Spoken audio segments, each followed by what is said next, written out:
Kira, after 15 years with TechVantage, we're restructuring your position, Marjorie Thompson announced, her voice carrying a barely concealed note of satisfaction. She sat across from me in the small conference room, flanked by Denise from HR, both of them wearing carefully crafted expressions of corporate regret. The company is moving in a new direction, Denise added, sliding a manila folder across the table. Your contributions have been valuable, but we're consolidating the research division under the product development team. I nodded thoughtfully, accepting the folder without opening it. Inside would be the standard severance package: 2 weeks for every year of service, continued health coverage for 3 months, and a list of career counseling resources I would never use. I completely understand, I replied, my voice steady. These decisions are never easy. Relief flashed across their faces.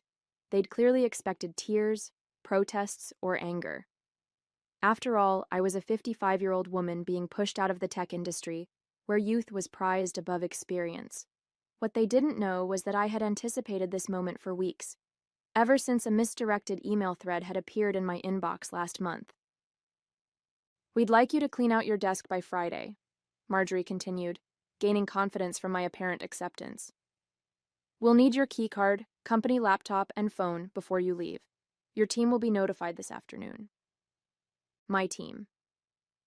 6 brilliant engineers I had personally recruited and mentored over the years.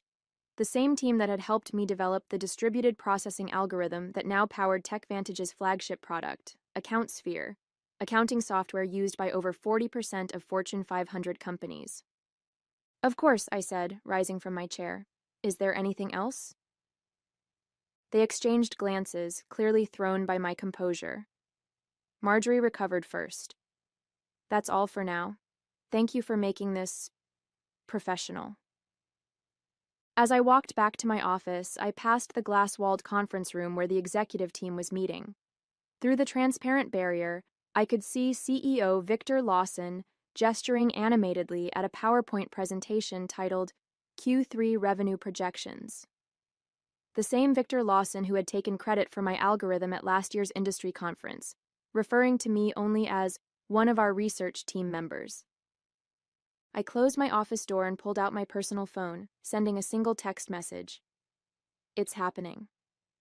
Friday is my last day. The response came immediately. Perfect timing, contracts are ready, dinner tonight to finalize details? I smiled as I looked at the calendar on my desk. Today was Wednesday. Friday I would leave TechVantage for the last time. And Monday? Monday would be fascinating. That evening, I met Gregory Sullivan at Meridian, an upscale restaurant far from TechVantage's headquarters. As the CEO of Precision Systems, TechVantage's largest competitor, Greg knew the value of discretion. He'd reserved a private dining alcove in the back, shielded from curious eyes by elegant Japanese screens.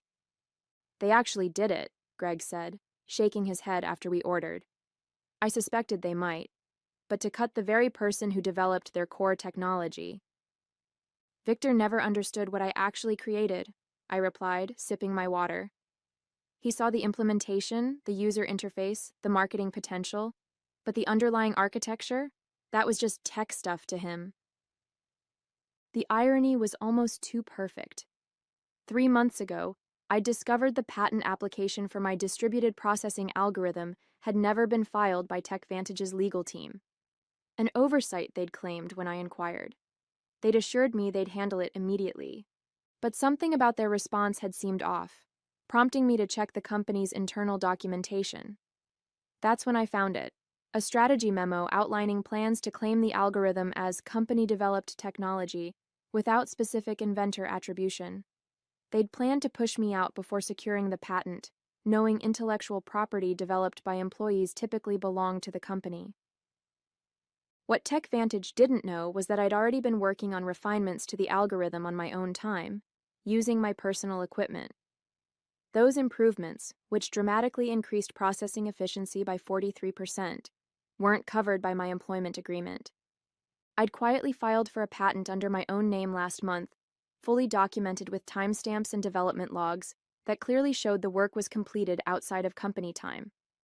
The patent had been granted with remarkable speed, thanks to Greg's introduction to a top-tier IP attorney.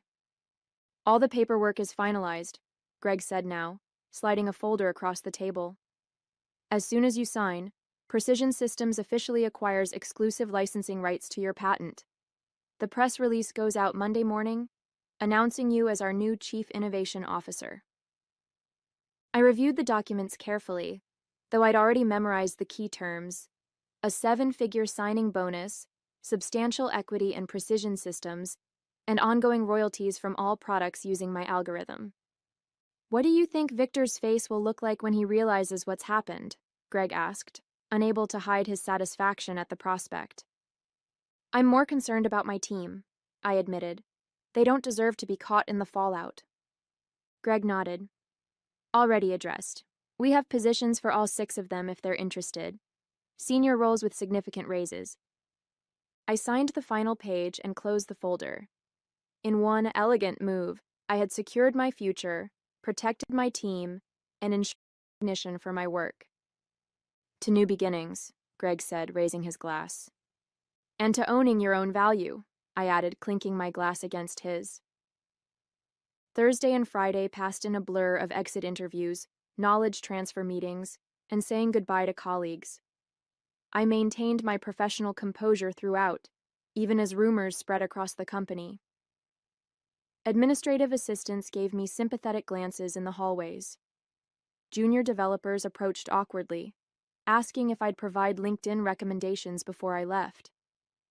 I documented everything meticulously, every project, every password, every process, knowing full well that TechVantage would soon discover just how thorough they needed me to be. My decision to leave comprehensive transition notes wasn't kindness. It was evidence. Evidence that I had acted in good faith while the company had not. During my final exit interview on Friday afternoon, Denise from HR went through the standard checklist with mechanical efficiency. You understand that any intellectual property developed during your employment remains the property of TechVantage, she stated, pushing a non-disclosure agreement across the table. Of course, I replied pleasantly. Anything developed within the scope of my employment, using company resources during company time. I emphasized those qualifiers slightly, but Denise was too busy checking boxes to notice. And you affirm you have no copies of proprietary company information? I have taken nothing that belongs to TechVantage, I confirmed truthfully. The patent was mine, after all. As I packed the personal items from my desk, family photos, a collection of conference badges marking 15 years of industry events, the coffee mug my team had given me last Christmas, Marjorie stopped by, leaning against my doorframe with artificial casualness. I just wanted to check that everything's clear for your departure, she said, watching me place items into a cardboard box. Crystal clear, I replied, wrapping a small award I'd received for the very algorithm now at the center of my plans. The irony wasn't lost on me as I carefully placed it between layers of tissue paper.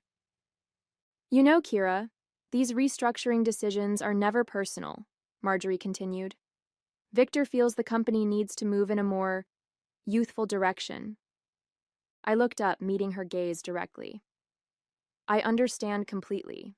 Business is business. Something in my tone made her pause. For a brief moment, uncertainty flickered across her face, but she quickly dismissed it. What could a soon-to-be unemployed 55-year-old woman possibly do?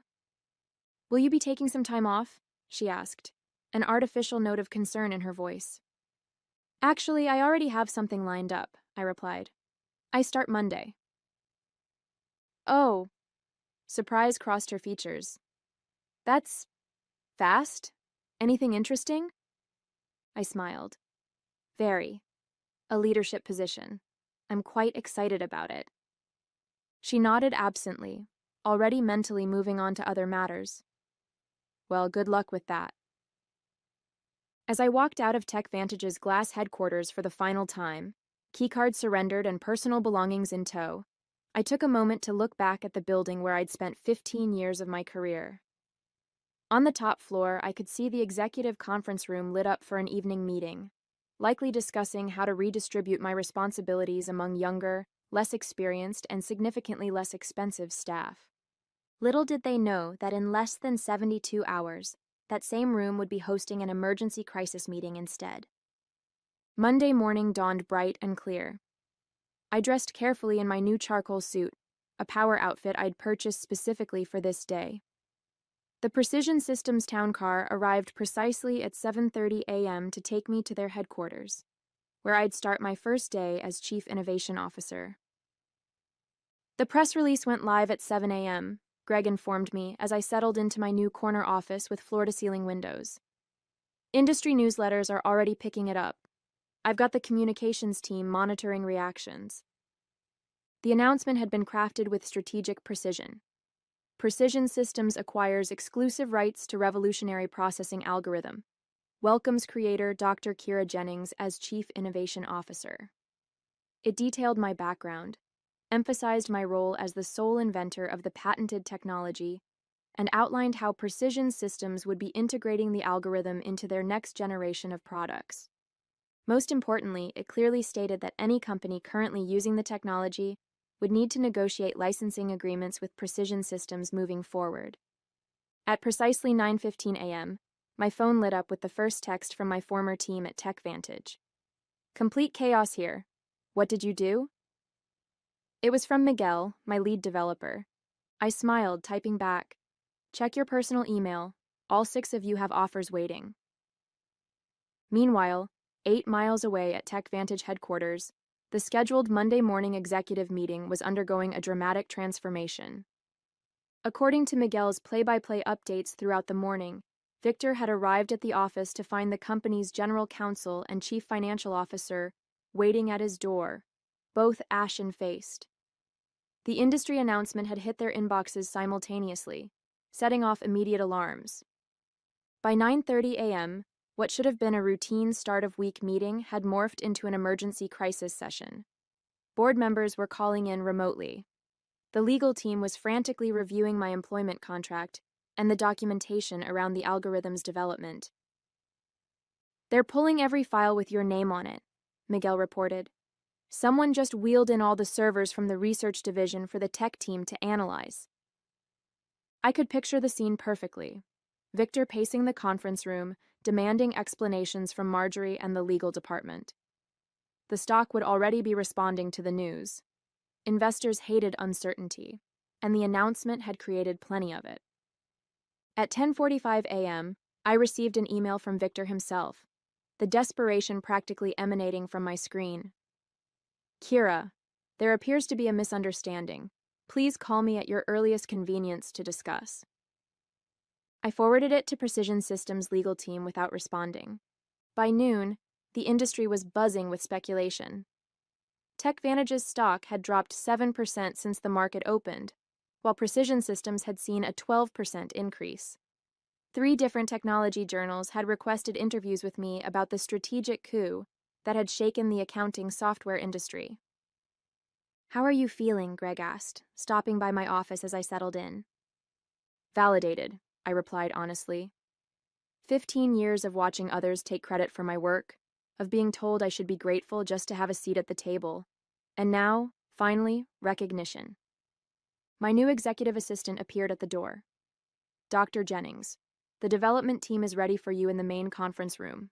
And..." She hesitated. "TechVantage's CEO has called 4 times in the last hour." "Please let him know I'm in meetings all day," I replied calmly. "I'll have our legal team reach out to discuss licensing options later this week." As I walked toward my first meeting as Chief Innovation Officer, my phone buzzed with another update from Miguel. "Board just called emergency session. Victor looks like he's about to explode. P.S. My team and I accept your offer. When can we start?" By Tuesday morning, the full impact of my departure had become clear to everyone at TechVantage. Their flagship product, AccountSphere, relied entirely on my algorithm to process the massive datasets that gave it an edge over competitors. Without licensing rights to my patent, they faced 2 equally unpalatable options: negotiate with Precision Systems or rebuild their core technology from scratch, a process that would take years and millions in development costs. Victor has called an all-hands meeting for 2 p.m., Miguel texted. It was his last day at TechVantage. He and the rest of my former team would be starting at Precision Systems next Monday. Rumor is they're going to try to sue you. I forwarded his message to our legal department, who responded almost immediately. Let them try. Your documentation is impeccable. Development logs, timestamps, personal equipment usage, all clearly established. We've prepared for this scenario. Meanwhile, I was settling into my new role with remarkable ease. The respect I received at Precision Systems was a stark contrast to my final years at TechVantage. When I spoke in meetings, people actually listened. My ideas weren't repackaged by male colleagues and presented as their own. My age and experience were viewed as assets rather than liabilities. The engineering team is implementing your efficiency improvements, Greg informed me during our afternoon briefing. Early testing shows a 51% performance boost, even better than we projected. I had several refinements I never shared with TechVantage, I admitted. After I discovered they were planning to eliminate my position, I saw no reason to give them my best work. Their loss, our gain, Greg replied with a satisfied smile. Speaking of which, the first licensing inquiry came in this morning. Not from TechVantage yet, they're still in denial, but from Dataflow Systems. They're worried about being caught in the crossfire. At 3:30 p.m., Miguel sent a detailed account of Victor's all-hands meeting. The CEO had tried to project confidence, assuring the staff that TechVantage would vigorously defend our proprietary technology. But the anxiety in the room had been palpable. Several employees had already updated their LinkedIn profiles, sensing the company's vulnerability. Marjorie looked like she was about to faint when someone asked directly if they'd failed to secure the patent, Miguel reported. Victor cut the question period short after that. By Wednesday, the industry fallout had intensified. 2 major clients had contacted Precision Systems about switching from AccountSphere, concerned about TechVantage's ability to maintain the product without the algorithm's creator. Our stock had risen another 8%, while TechVantage's continued its decline. I received a call from Denise in HR, the same woman who had slid my severance package across the table just days earlier.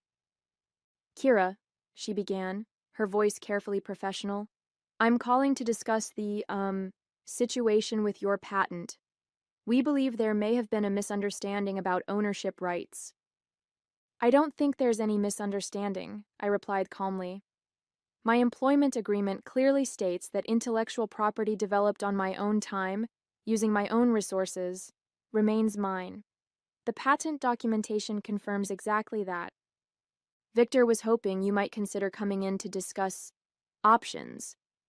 Any discussions would need to go through Precision Systems' legal department now, I responded. I'm sure they'd be happy to set up a meeting to discuss licensing terms. The silence on the other end spoke volumes. Finally, Denise sighed. I'll pass that along. That afternoon, I led my first formal presentation to Precision Systems' Board of Directors, outlining our technology roadmap with my algorithm at its center. As I stood confidently at the head of the table, not hidden in the back as I had been at TechVantage, I caught Greg's approving nod. By Friday, just 1 week after I had walked out of TechVantage for the last time, the company had entered full crisis mode.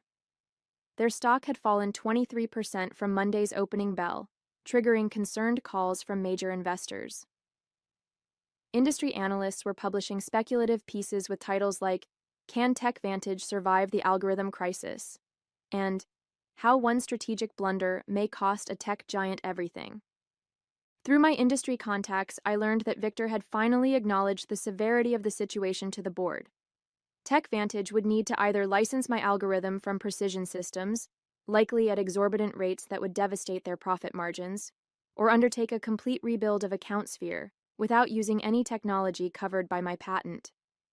They've started interviewing for a new development team, Miguel informed me during our Friday video call, where we discussed his upcoming transition to Precision Systems. Victor's claiming they can recreate the functionality in 6 months. I couldn't help but laugh. The original algorithm took me 3 years to perfect, and that was with intimate knowledge of the problem space. Exactly. Miguel agreed. Nobody's believing the timeline, especially after your team posted their resignation letters simultaneously. The knowledge drain is massive. That afternoon, TechVantage's attorneys finally reached out to Precision Systems to open a dialogue about potential licensing arrangements. Our legal team, following the strategy we had developed, responded with terms that were technically fair but strategically painful. 3 times the standard industry licensing rate, plus a public acknowledgement of my role as the technology's inventor. They'll balk at the acknowledgement more than the cost, Greg predicted as we reviewed the response in his office. Victor's ego won't allow him to admit he pushed out the person who created their core technology. Then they'll have to rebuild, I replied, and every day they spend trying to replicate my work is another day we extend our lead in the market. The following Monday morning, 10 days after my unceremonious dismissal, I led the first meeting with my newly assembled innovation team, which included Miguel and the other 5 engineers from TechVantage. The energy in the room was electric as we mapped out the next evolution of my algorithm. "This is how development meetings should be," commented Anita, one of my former team members. "At TechVantage, we spent half our time explaining basic concepts to executives who wouldn't listen anyway." "That's the difference between being valued and being seen as replaceable," I replied. "Here, your expertise is recognized." As we wrapped up the productive session, my assistant appeared at the door. "Dr. Jennings, there's been a significant development with TechVantage. Their board just announced an emergency leadership change. Victor Lawson is stepping down, effective immediately." The news spread quickly. Within hours, industry publications were reporting that TechVantage's board had lost confidence in Victor's leadership, following the patent oversight that threatened the company's flagship product. Marjorie Thompson was also out, along with the head of legal who had failed to properly secure the patent. That evening, I received an unexpected email from Richard Donovan, TechVantage's newly appointed interim CEO. Unlike Victor's desperate message from the previous week, this one was straightforward and respectful. "Dr. Jennings, congratulations on your new position. I've been brought in to help TechVantage navigate the current situation. I'd like to discuss a fair licensing arrangement for your patented technology. We're prepared to acknowledge your contributions publicly and make appropriate amends for the oversights of previous management. Would you be available to meet next week?" I forwarded the email to Greg, adding a simple note: Phase 1 complete. His reply came quickly: "Beautifully executed. The board is celebrating your first major victory for Precision Systems. Looks like TechVantage is finally learning an expensive lesson about valuing innovation and innovators." 3 months after my departure from TechVantage, I sat on the stage at the National Technology Innovation Conference, preparing to deliver the keynote address. The audience was filled with industry leaders, technology journalists, and aspiring developers, many of whom now knew my story. "And now I'm pleased to introduce our keynote speaker," the conference organizer announced. "Dr. Kira Jennings, Chief Innovation Officer at Precision Systems and creator of the distributed processing algorithm that has revolutionized data handling across multiple industries." The applause was substantial as I approached the podium. What a difference a few months could make. Last year, I had attended this same conference as part of the TechVantage delegation, seated in the back while Victor gave a presentation about his company's innovations. "Thank you," I began, surveying the attentive faces. "Today I want to talk about innovation ownership and the importance of properly valuing intellectual contributions, regardless of where they come from." My presentation detailed the technical aspects of my algorithm, but also touched on the broader issues of recognition and respect in the technology sector. Without directly mentioning TechVantage, I emphasized the importance of companies protecting their innovators rather than seeing them as replaceable resources. Afterward, during the reception, several young women engineers approached me, seeking advice and mentorship.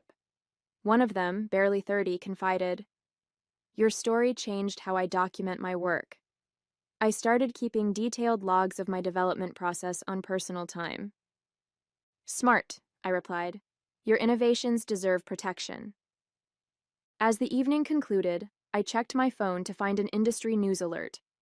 TechVantage had finally announced the licensing agreement with Precision Systems, acknowledging me by name as the algorithm's creator. Their stock had stabilized, though at a significantly lower valuation than before my departure. 1 year to the day after being told to clean out my desk, I sat in my spacious office at Precision Systems, reviewing the quarterly innovation report. Under my leadership, the company had released 3 groundbreaking products built on my algorithm, capturing significant market share from TechVantage and other competitors. A knock at my door interrupted my analysis. It was Greg holding a bottle of champagne and 2 glasses. "Happy anniversary," he said, setting the glasses on my desk. "The board asked me to share the news with you personally before the public announcement. Precision Systems has officially surpassed TechVantage in market valuation for the first time in company history." I smiled, feeling not triumph but a quiet satisfaction. That's what happens when you value innovation properly. As Greg poured the champagne, my assistant delivered a sleek envelope. Inside was an invitation to speak at Women in Technology's annual Leadership Summit. The topic: Owning Your Intellectual Value, How Proper Documentation Changed an Industry. "You've become something of an icon, you know," Greg commented, noticing the invitation. "The story about the executive who didn't recognize what she had until it was gone has become a cautionary tale in corporate boardrooms." Richard Donovan, who had remained as TechVantage's CEO after the crisis, had implemented sweeping changes in how the company recognized and rewarded innovation. Their new policies on intellectual property protection and inventor recognition were reportedly modeled after the program I had established at Precision Systems. "It was never about revenge," I said, raising my glass in a toast. "It was about recognition, about showing the industry that innovation isn't anonymous. It comes from real people who deserve real credit." "To proper recognition," Greg agreed, clinking his glass against mine. As the afternoon sun streamed through my office windows, I reflected on my journey. At 56, I had finally found what had eluded me throughout my career: not just success, but acknowledgement. My name was now permanently attached to the algorithm that had changed an industry, exactly where it belonged.